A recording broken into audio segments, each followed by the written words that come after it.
Hello friend, स्वागत है आप सभी का अपने यूट्यूब चैनल आत्या स्टडी एकेडमी में। ये हमारी एमपी फॉरेस्ट गार्ड और जेल प्रहरी साइंस की मोस्ट एक्सपेक्टेड क्वेश्चन की प्रैक्टिस सेट वाली क्लासेस चल रही हैं, जहां पे आपके कुछ प्रीवियस ईयर क्वेश्चन को हम डिस्कस करेंगे और साथ ही मोस्ट एक्सपेक्टेड एमसीक्यू साइंस के जिनके कि आपके एग्जाम में आने की पूरी पूरी संभावना है, उनको भी साथ ही साथ हम यहाँ पे पढ़ते चलेंगे। एक प्रश्न से लगभग हम 3 से 4 प्रश्नों का कॉन्टेंट कवर करेंगे। यानी एक प्रश्न आप अगर पढ़ रहे हैं तो उससे सिर्फ एक प्रश्न ही नहीं कवर होगा, उससे रिलेट करके और कैसे प्रश्न बन सकते हैं उसके बारे में भी हम यहाँ पे चर्चा करते चलेंगे। यानी ये जो क्लासेस चल रही हैं आपके एग्जाम की दृष्टि से बहुत ज़्यादा महत्वपूर्ण है। अभी तक लगभग अगर सारी क्लासेस को मिला दिया जाए एमपी फॉरेस्ट गार्ड और जेल प्रहरी की, तो लगभग 500 प्रश्नों की प्रैक्टिस हम कर चुके हैं। लगभग आपके 500 प्लस ही प्रश्न ऐसे होंगे जिनकी हम प्रैक्टिस कर चुके हैं। तो ये जो प्रैक्टिस सेट वाली क्लासेस चल रही हैं इसकी एक प्लेलिस्ट बनाई गई है, जहाँ पे अभी तक लगभग 40 क्लासेस अपलोड की जा चुकी हैं। आप इसको जरूर देखिएगा। देखिए, इससे क्या होगा, आपका सिलेबस वाला पोर्शन भी कंप्लीट हो जाएगा, क्योंकि बहुत सारी क्लासेस ऐसी हैं जहाँ पे हम टॉपिक वाइज पहले थ्योरी उसका पढ़े हैं, फिर उसके बाद उसके क्वेश्चन की प्रैक्टिस करेंगे। तो यहाँ से आपका सिलेबस भी कंप्लीट हो जाएगा और क्वेश्चन की प्रैक्टिस भी हो जाएगी। साथ ही उन क्वेश्चन की भी प्रैक्टिस हो जाएगी जिनकी कि आपके एग्जाम में आने की पूरी पूरी संभावना है और जिस टॉपिक से आपके एग्जाम में बहुत ज़्यादा प्रश्न रिपीट हुए हैं। तो ये क्लासेस प्रैक्टिस सेट वाली जरूर देखिएगा। और अगर चैनल पे आप नए हैं तो चैनल को सब्सक्राइब कर लीजिएगा, वीडियो को लाइक कर दीजिएगा और बेल आइकन को जरूर प्रेस करके रखिएगा, ताकि जब भी वीडियो अपलोड की जाए आपके लिए तो वो उसका नोटिफिकेशन सबसे पहले आप तक पहुंच पाए। वैसे तो शाम को 6 बजे डेली वीडियो अपलोड की जाती है। तो चलिए बिना टाइम वेस्ट किए स्टार्ट करते हैं आज की क्लास को और देखते हैं हमारा आज का पहला प्रश्न क्या है। निम्नलिखित में से चुंबकीय क्षेत्र की तीव्रता की इकाई क्या है? ओम है, गॉस है, टेस्ला है या फिर वेबर है? बताइए इस प्रश्न का करेक्ट आंसर क्या हो जाएगा। ये आपका फॉरेस्ट गार्ड और जेल प्रहरी में ही आया प्रीवियस ईयर क्वेश्चन है। तो चुंबकीय क्षेत्र की तीव्रता की इकाई क्या होती है? टेस्ला होती है। ओम किसकी इकाई होती है? बताइए ओम किसकी इकाई होती है? तो ओम होती है विद्युत प्रतिरोध की इकाई। किसकी इकाई होती है? ये विद्युत प्रतिरोध की इकाई होती है। हालांकि जो गॉस होता है, गॉस भी चुंबकीय क्षेत्र की तीव्रता की ही इकाई होती है, लेकिन ये सीजीएस प्रणाली में मान्य होती है, एसआई पद्धति में नहीं। एसआई पद्धति में चुंबकीय क्षेत्र की तीव्रता की इकाई क्या होती है? टेस्ला होती है। वहीं पे वेबर किसकी इकाई होती है? तो वेबर होती है चुंबकीय फ्लक्स की। किसकी इकाई होती है? चुंबकीय फ्लक्स। तो चुंबकीय फ्लक्स की इकाई क्या हो जाएगी? वेबर हो जाएगी। चुंबकीय क्षेत्र की तीव्रता की इकाई टेस्ला हो जाएगी। गॉस भी चुंबकीय क्षेत्र की तीव्रता की इकाई है, लेकिन सीजीएस पद्धति में है, एसआई पद्धति में नहीं। ओम किसकी है? विद्युत प्रतिरोध की इकाई क्या हो जाएगी? ओम हो जाएगी। बाकी इस प्रश्न का आंसर क्या हो जाएगा? ऑप्शन नंबर 3 हो जाएगा। अगला प्रश्न है, निम्नलिखित में से किसका उपयोग आवर्धक कांच के रूप में किया जाता है? बाईफोकल लेंस का उपयोग, कॉनकेव लेंस का उपयोग, both convex and concave lens का उपयोग या फिर कॉन्वेक्स लेंस। कॉन्वेक्स लेंस मतलब क्या होता है? उत्तल लेंस। और कॉनकेव मतलब क्या होता है? अवतल लेंस। और बाईफोकल तो बाईफोकल होता ही है, जिसमें अवतल और उत्तल दोनों लेंस का उपयोग होता है। तो यहाँ पे पूछा है आवर्धक कांच के रूप में। आवर्धक कांच मतलब क्या होता है? Magnifying glass. ठीक है, मैग्नीफाइंग नाम से ही क्लियर है कि जो चीज़ों को क्या करे, मैग्नीफाई करके दिखाए। यानी मैग्नीफाई मतलब होता क्या है? बड़ा। मैग्नीफाई मतलब क्या होता है? बड़ा। तो जो चीज़ों को जूम करके बड़ा करके दिखाए वो कौन सा लेंस है, बेसिकली यहाँ पे यही पूछा है कि आवर्धक कांच यानी जो चीज़ों को बड़ा करके दिखाता हो ऐसा ग्लास कौन सा है? अवतल लेंस है, उत्तल लेंस है, या फिर दोनों को बोला जाता है, या फिर बाईफोकल लेंस है। तो देखिए, जो लेंस और दर्पण होते हैं एक दूसरे के जस्ट अपोजिट होते हैं। अगर हम उत्तल लेंस की बात करें तो उत्तल लेंस कैसा होता है? ठीक है, उत्तल लेंस कैसा होता है और उत्तल दर्पण दोनों एक दूसरे के अपोजिट होते हैं। यहाँ पे उत्तल लेंस और उत्तल दर्पण की बात कर रहे हैं। तो उत्तल लेंस क्या करता है? चीज़ों को बड़ा करके दिखाता है और सीधा दिखाता है। वहीं पे जो उत्तल दर्पण है, उत्तल दर्पण की ही बात हो रही। उत्तल दर्पण क्या करता है? छोटा दिखाता है। कोई भी वस्तु है उसकी छोटा प्रतिबिंब बनाएगा और सीधा प्रतिबिंब तो सीधा ये भी बनाएगा, लेकिन कैसा प्रतिबिंब बनाएगा? छोटा प्रतिबिंब बनाता है। अब छोटा प्रतिबिंब कैसे? आपने देखा होगा कि जो गाड़ियाँ होती हैं उसमें साइड में रियर व्यू मिरर लगा होता है ना, छोटा सा दर्पण बगल में लगा होता है, जो कि पीछे कितने वाहन खड़े हैं, कौन कौन से वाहन खड़े हैं, उनकी छोटी छोटी प्रतिबिंब एक छोटे से दर्पण में बहुत सारे एरिया में जो वाहन खड़े हैं सभी का प्रतिबिंब दिखा देता है। तो ये क्या करता है? चीज़ों को कन्वर्ज करके दिखाता है। दर्पण जो होता है, उत्तल दर्पण, ये चीज़ों को कन्वर्ज करके यानी छोटा करके दिखाता है। जस्ट अपोजिट उसका होता है उत्तल लेंस। उत्तल लेंस क्या करता है? चीज़ों को मैग्नीफाई करके बड़ा करके दिखाता है। और यही काम कौन करता है? यही काम करता है अवतल दर्पण। यही काम कौन करता है? अवतल दर्पण। अवतल दर्पण उत्तल लेंस की तरह काम करता है और जो अवतल लेंस है, अवतल लेंस उत्तल दर्पण की तरह काम करता है। यानी अवतल लेंस इक्वल टू क्या हो जाएगा? उत्तल दर्पण। और एक मिनट, यहाँ पे लेंस होगा, अवतल लेंस इक्वल टू क्या हो जाएगा? उत्तल दर्पण। और अवतल दर्पण इक्वल टू क्या हो जाएगा? उत्तल लेंस। तो आवर्धक कांच यानी चीज़ों को बड़ा करके दिखाने का काम कौन करेगा? तो कॉन्वेक्स लेंस यानी उत्तल लेंस करेगा। जो बाईफोकल लेंस होता है ये चश्मे में यूज होता है। जो ग्लासेस होते हैं ना, चश्मे होते हैं, चश्मे में बाईफोकल लेंस का उपयोग होता है, जो कि दूर और पास दोनों वस्तुओं को देखने के लिए यूज होता है। उत्तल लेंस दूर की वस्तुओं को दिखाएगा और अवतल लेंस क्या करेगा? पास की वस्तुओं को दिखाएगा। और कॉन्केव जो लेंस होता है ये चीज़ों को, वस्तुओं को छोटा करके दिखाता है, ना कि मैग्नीफाई करके बड़ा करके दिखाता है। तो बोथ तो हो ही नहीं सकता, इसीलिए इस प्रश्न का करेक्ट आंसर क्या हो जाएगा? ऑप्शन नंबर डी हो जाएगा।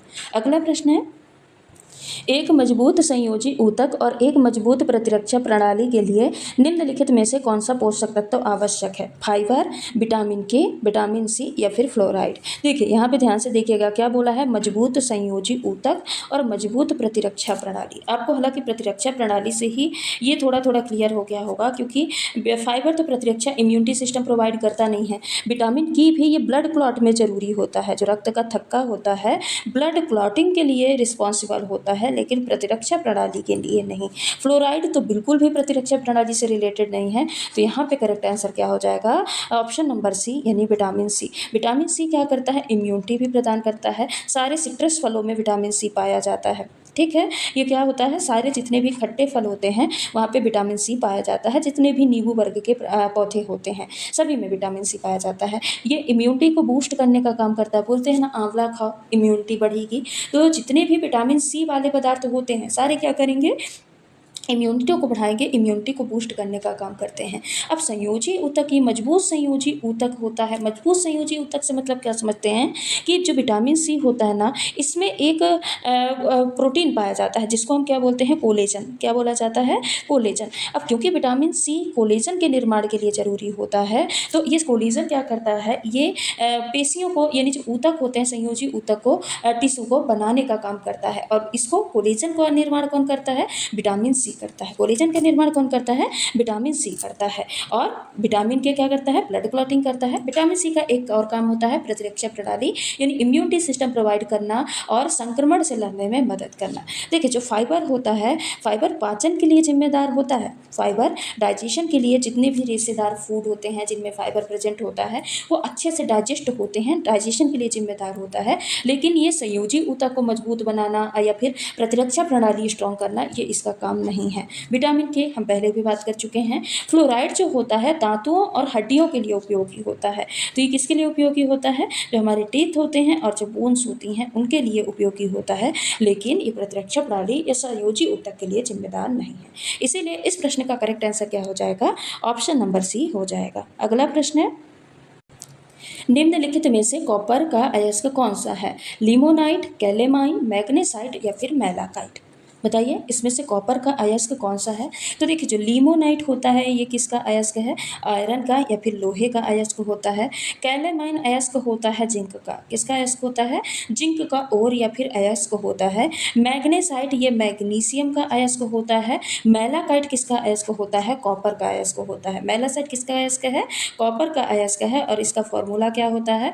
फॉर्मूला होता है CuCO3.CuOH का होल ट्वाइस। ये किसका फॉर्मूला होता है? मैलाकाइट का फॉर्मूला होता है। तो इस प्रश्न का करेक्ट आंसर क्या हो जाएगा? ऑप्शन नंबर डी हो जाएगा। अगला प्रश्न है, निम्नलिखित में से कौन सी एस्कोमाइसिटीज की विशेषता है? हाइफे, बीजाणु, जोस्पोर या एस्कोस्पोरस। बताइए एस्कोमाइसिटीज की विशेषता कौन सी है?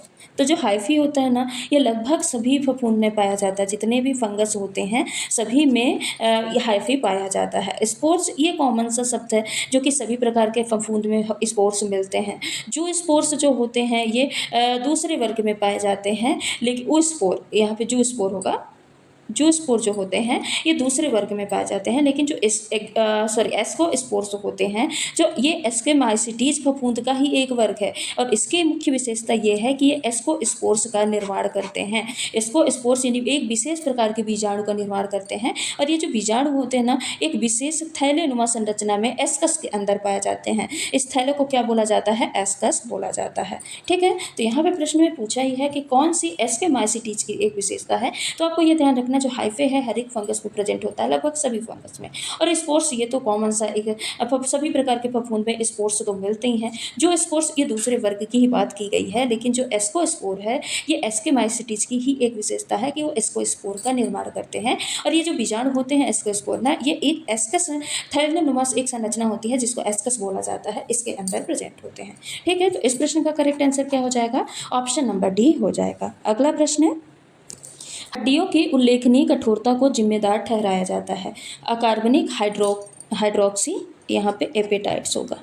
क्या होगा? एपेटाइट की उपस्थिति, ग्लाइकोप्रोटीन की उपस्थिति, कोलेजन फाइबर की उपस्थिति या फिर उपास्थि की उपस्थिति। तो देखिए जो ग्लाइकोप्रोटीन की उपस्थिति होती है ना, ग्लाइकोप्रोटीन क्या करता है? संरचना प्रदान करता है। ये क्या करता है?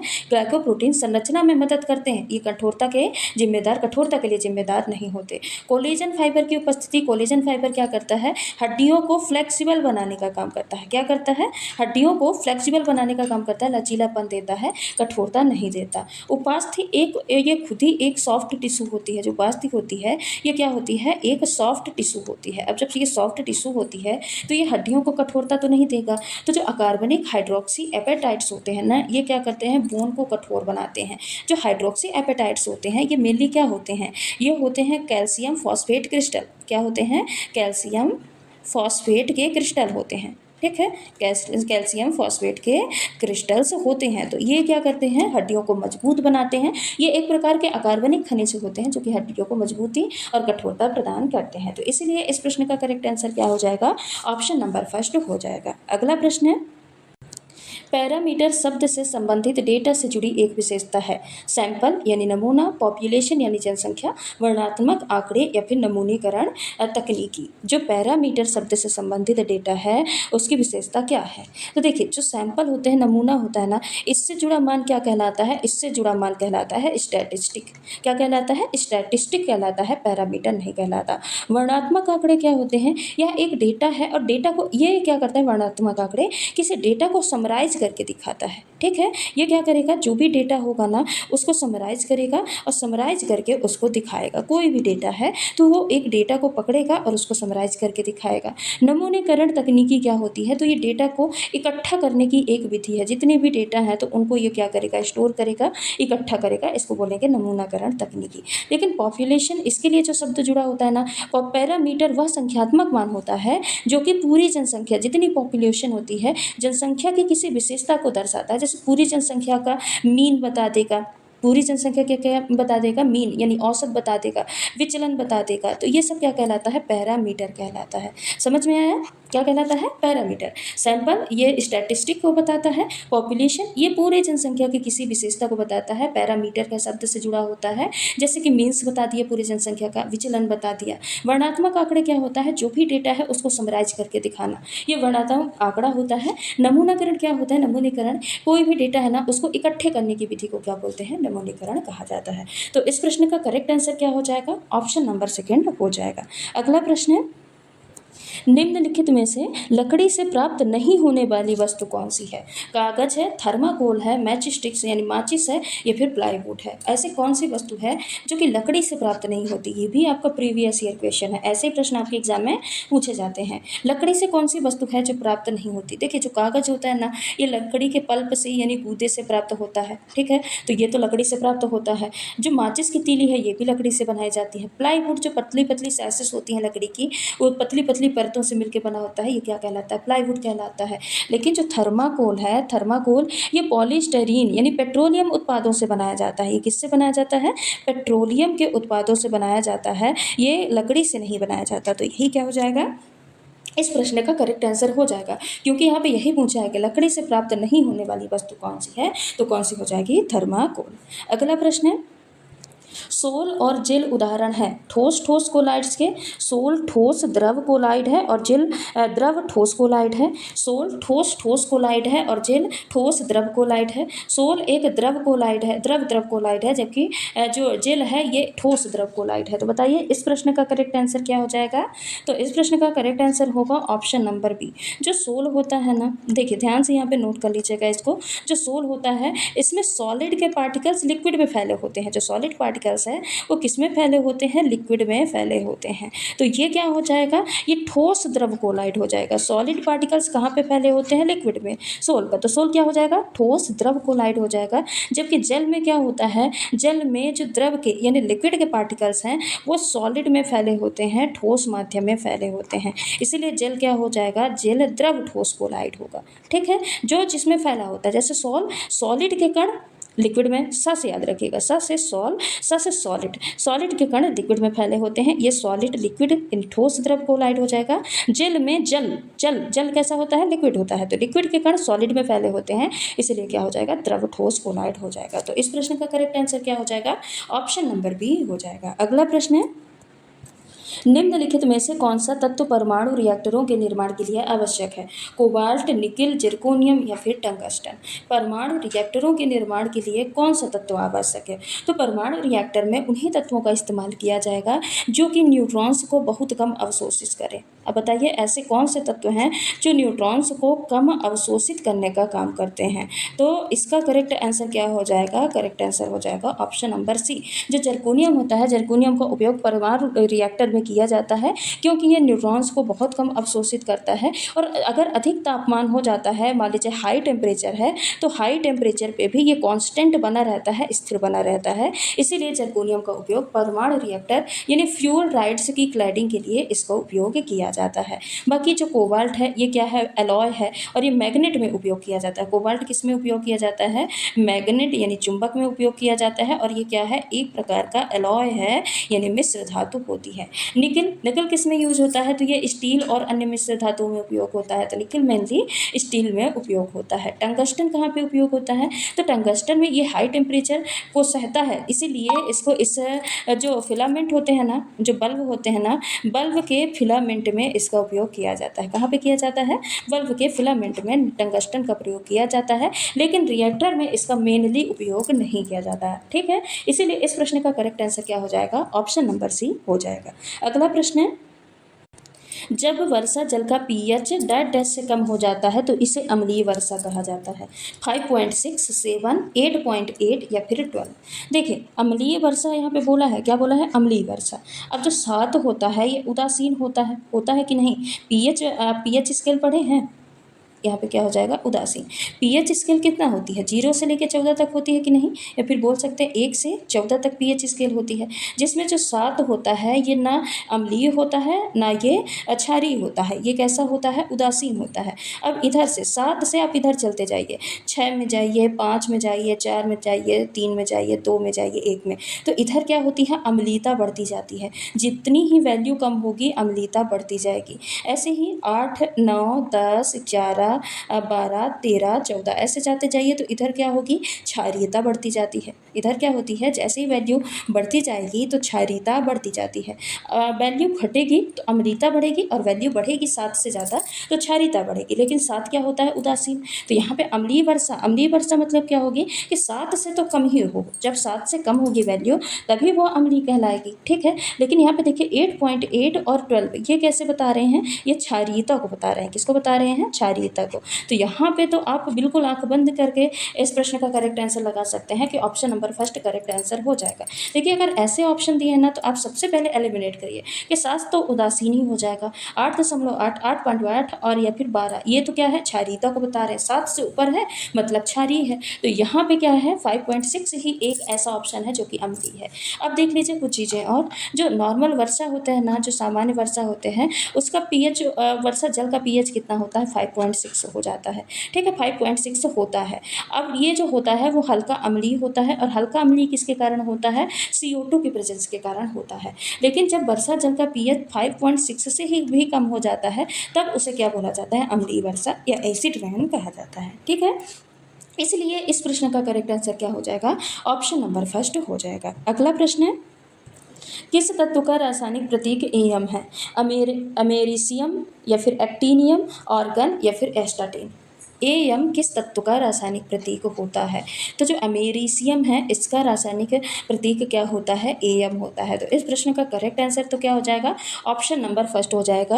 और ये क्या है? एक प्रकार का रेडियोधर्मी तत्व होता है। कैसा तत्व है? रेडियोधर्मी तत्व होता है, जो आवर्त सारणी में एक्टिनाइड श्रृंखला में एक्टिनाइड सीरीज में पाया जाता है। जो एक्टीनियम है इसका रासायनिक प्रतीक क्या होता है? एसी होता है। ऑर्गन का रासायनिक प्रतीक AR होता है। और एस्टाटीन का रासायनिक प्रतीक क्या होता है? AT होता है। ठीक है, बाकी इस प्रश्न का करेक्ट आंसर क्या हो जाएगा? ऑप्शन नंबर फर्स्ट हो जाएगा।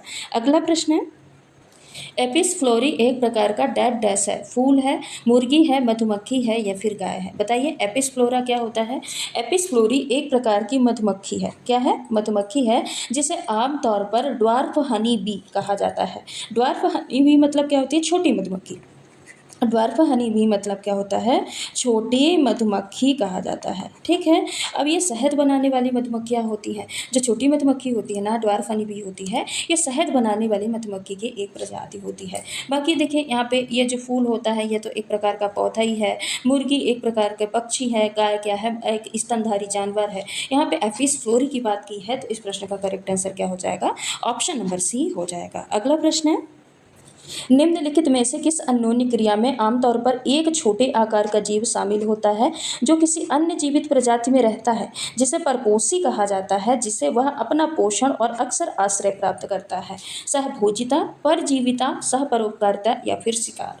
यहाँ पे चार आपको ऑप्शन दिए हैं, यानी चार क्रियाएं दी हैं। देखिए सहभोजिता में क्या होता है कि दो जीव रहते हैं साथ साथ, एक को तो लाभ होता है, एक को क्या होता है? लाभ। लाभ मतलब क्या होता है? प्लस का साइन। और दूसरे को ना लाभ होता है ना हानि होता है, यानी इसको क्या लिख सकते हैं? जीरो। तो इसको क्या बोलते हैं? सहभोजिता। परजीविता क्या होता है? परजीविता ही इस प्रश्न का करेक्ट आंसर भी होगा। परजीविता मतलब क्या होता है कि कोई भी जीव किसी होस्ट सेल पे रहे, अब उसी से वो उसी का खाना खाए, उसी से वो क्या करे? आश्रय ले, यानी उसी पे रहने का भी सहारा ले। और जब दोनों चीज़ें उससे लेगा तो यानी ये होस्ट सेल को नुकसान पहुंचाएगा, नेगेटिवली इफेक्ट करेगा कि नहीं करेगा? तो यही क्या कहलाता है? परजीविता। इसमें दो जीव रहते हैं, एक को तो लाभ होता है लेकिन दूसरे को क्या होता है? हानि। हानि को हम क्या लिखते हैं? निगेटिव। तो इसको क्या बोलते हैं? परजीविता। सहपरोपकारिता क्या होता है? यहाँ पे आप बिल्कुल याद रखिएगा, लाइकेन। लाइकेन में क्या होता है? लाइकेन एग्जाम्पल होता है सहपरोपकारिता। इसमें सहपरोपकारिता में दो जीव रहते हैं और दोनों को लाभ होता है, दोनों एक दूसरे को लाभ पहुंचाते हैं, जैसे कि कवक और फंगी दोनों। जो एल्गी, कौन? एल्गी और फंगस साथ में रहते हैं ना, तो फंगस क्या करता है? इसको आश्रय देता है, यानी शेल्टर देने का काम करता है। और एल्गी क्या करता है? इसको फूड बना के देता है, फोटोसिंथेसिस करता है ना, तो फूड प्रिपेयर करके फंगस को देता है। तो इस रिलेशन को क्या बोलते हैं? सहपरोपकारिता बोलते हैं। और शिकार तो एक अलग टर्म ही है, एक जीव दूसरे जीव को मार के खाए तो इसको क्या बोलते हैं? शिकार। और इससे जो एक कंडीशन उत्पन्न होती है उसको क्या बोलते हैं? प्रतिस्पर्धा। क्या होता है? प्रतिस्पर्धा होता है। तो इस प्रश्न का करेक्ट आंसर क्या हो जाएगा? ऑप्शन नंबर बी हो जाएगा। अगला प्रश्न है, यदि किसी इलेक्ट्रॉन और फोटॉन का समान तरंग दैर्घ्य हो तो इनका निम्नलिखित में से क्या समान होगा? वेग, रैखिक संवेग, कोणीय संवेग या फिर ऊर्जा। बताइए क्या समान होगा? तो ब्रॉयली का संबंध आपने पढ़ा होगा ना, जो ब्रॉयली का नियम अनुसार है उसमें क्या बोलता है? लेमडा इक्वल टू H/P, जहाँ पे H क्या होता है? H नियतांक होता है, जो प्लांक नियतांक है उसको किससे लिखते हैं? H से लिखते हैं। जबकि जो P होता है, P किसको बताता है? संवेग यानी मोमेंटम को बताता है। और यहाँ पे लेमडा क्या होता है? लेमडा तरंग दैर्घ्य को बताता है। तो इस फॉर्मूले के अनुसार यदि इलेक्ट्रॉन और फोटॉन का तरंग दैर्घ्य समान है, तरंग दैर्घ्य यानी वेवलेंथ एक समान है, तो इस फॉर्मूले के अनुसार उनका जो संवेग होगा, संवेग भी समान होगा। तो देखिए जो वेग है, वेलोसिटी, वेलोसिटी क्या होती है? जब इलेक्ट्रॉन और जो फोटॉन होते हैं, इलेक्ट्रॉन और फोटॉन का वेग अगर अलग अलग है तब इसको वेलोसिटी के अंतर्गत आता है। यानी फोटॉन का वेग हमेशा प्रकाश की गति के बराबर होता है। फोटॉन का वेग हमेशा कितना होता है? प्रकाश की गति के बराबर होता है। तो यहाँ पे वेग तो करेक्ट आंसर होगा नहीं। कोणीय संवेग यहाँ पे लागू ही नहीं होता। ऊर्जा तो एक अलग ही टर्म ही हो जाता है। इसीलिए इस प्रश्न का करेक्ट आंसर क्या हो जाएगा? रैखिक संवेग। क्या होगा? रैखिक संवेग। इस फॉर्मूले का ध्यान रखिएगा, ब्रायली का संबंध याद रखिएगा। तो इसमें क्या बोला गया है कि अगर अगर किसी भी यदि इलेक्ट्रॉन और फोटोन का तरंग दैर्घ्य समान है तो इस सूत्र के अनुसार उसका संवेग यानी रैखिक संवेग भी क्या होगा? समान होगा। तो इस प्रश्न का करेक्ट आंसर क्या हो जाएगा? ऑप्शन नंबर बी हो जाएगा। तो ये रहे आज के कुछ हमारे महत्वपूर्ण प्रश्न। हमने प्रश्नों को पढ़ा और हर एक प्रश्न से लगभग 2 से 3 फैक्ट हमने एक्स्ट्रा पढ़े और वो अननेसेसरी नहीं, इधर उधर की चीज़ें नहीं पढ़ी, वही चीज़ें पढ़ी हैं जिनसे आपके एग्जाम में प्रश्न बनते हैं और बने भी हैं। तो ये जो क्लासेस है ना, आप इसको ध्यान से पढ़िएगा। एक एक जो इंपॉर्टेंट फैक्ट, एक्स्ट्रा फैक्ट आपको बताते जा रहे हैं, आप उसको भी नोट डाउन करते चलिएगा अपने रफ कॉपी में, ताकि जब भी आपका एग्जाम हो तो आप एक बार उसका क्विक रिवीजन आसानी से कर सकें। अगर आप अपना खुद का नोट प्रिपेयर करेंगे, खुद का नोट्स बनाएंगे, तो आपको एक बार रिवीजन करने में सबसे अच्छा जो रिवीजन करने के लिए तरीका होता है ना, तो मैं तो सजेस्ट करती हूँ आप खुद का नोट्स बनाइए। अगर आप शॉर्ट फॉर्म में खुद का नोट्स बनाएंगे ना, तो जस्ट एक बार आप 1 घंटे भी रीड कर लेंगे ना, तो आपको पूरा पूरा कंप्लीट रिवीजन 1 घंटे में हो सकता है। ठीक है, तो नोट्स जरूर बनाइए, हर एक प्रश्न को डिटेल में एनालाइज करके पढ़िए। जितनी भी प्रैक्टिस सेट आपको डेली हैं, अगर आप उतना भी एक एक क्लास अच्छे से डिटेल में एनालाइज करके नोट्स बना के प्रिपेयर करके पढ़ लेते हैं, तो आपको इसके अलावा साइंस की तैयारी के लिए अदर कोई वीडियो पढ़ने की ज़रूरत नहीं पड़ेगी, इसकी गारंटी है। ठीक है, तो चलिए आज की क्लास को यहीं पे समाप्त करते हैं। मिलते हैं अगली वीडियो में कुछ और महत्वपूर्ण प्रश्नों के साथ। तब तक के लिए अगर आप चैनल पर नए हैं तो चैनल को सब्सक्राइब करके रखिएगा, वीडियो को लाइक कर दीजिएगा और नई वीडियो का नोटिफिकेशन पाने के लिए बेल आइकन को जरूर प्रेस करिएगा। धन्यवाद।